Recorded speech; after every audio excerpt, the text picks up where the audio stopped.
come Bruneling in Italy. A lot of people didn't realise that Brunel worked in Italy, and he built 2 railway lines. He built this one from Florence to Pistoia, which is about 3 miles behind behind me. In 1845 to 1848, this line only took 3 years to build, delayed slightly through bureaucracy and political chaos, but the line was easy to build because it was along a very, very wide valley which constituted plains. There's mountains either side, and this railway line is embanked. So many of the bridges are under bridges, and I found only 3 over bridges. When Britain invented the railways, other countries needed British help to get them going to build railways, and Brunel came out here with his team.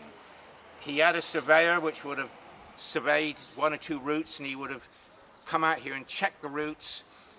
He said to himself, right, we need an embankment here, a cutting there, we don't need tunnels, we need an overbridge, we need an underbridge, we'll have a station at Prato, we'll have one at Pistoia at the end, one in Firenze.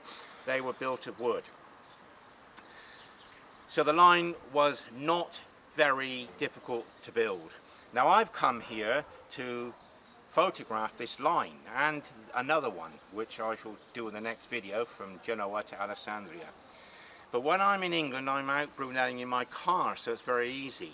Here I did want to hire a car to drive through cities and find my way around, and I thought, how on earth am I going to photograph these lines? Anyway, I came up with the answer yesterday.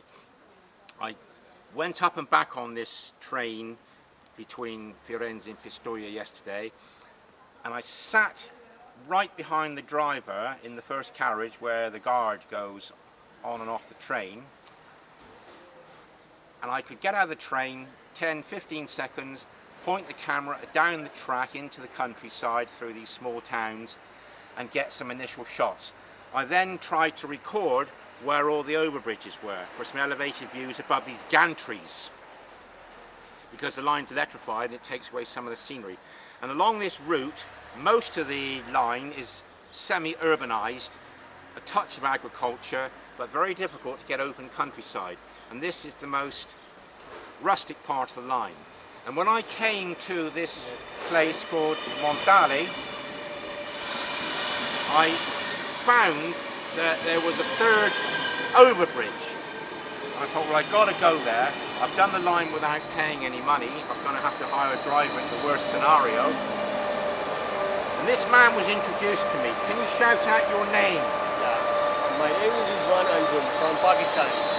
Well, you're from Pakistan, and he was going to take me about 3 kilometers east of here for the best view overlooking the line. And I showed him when we returned my YouTube channel a picture of my Brunel book, and he refused to take the money. So it was a real kind gesture, and I'm just so keen to have my new friend in the video, because what he's done, he's ensured that I finished the photography on this 28-mile line in style and with kindness. So I'm really, truly pleased that you helped me.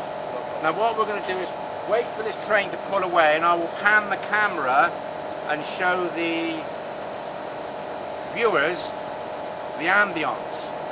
Okay. It's changed a lot. There are probably extra stations here. And of course, when I make the videos here, I don't know when the trains are coming and going. But this one's just leaving, and it's been an excellent experience. Now, if you wait here, I'm going to pan the camera. So we've got trains in both directions here. The trains are fast, they're clean, they're punctual, and the Italians don't mind me wandering around on the platforms taking the trains. So I'm going to pan the camera, and you'll see that we are in beautiful Italy. But the trouble is, people don't know the history of this railway line. They don't know of Brunel, and he's the man who put this railway line on the map. It was finished in 3 years. due to bureaucracy and political interference, it was finished, but the other line wasn't, and I'll tell you all about that one in the next video.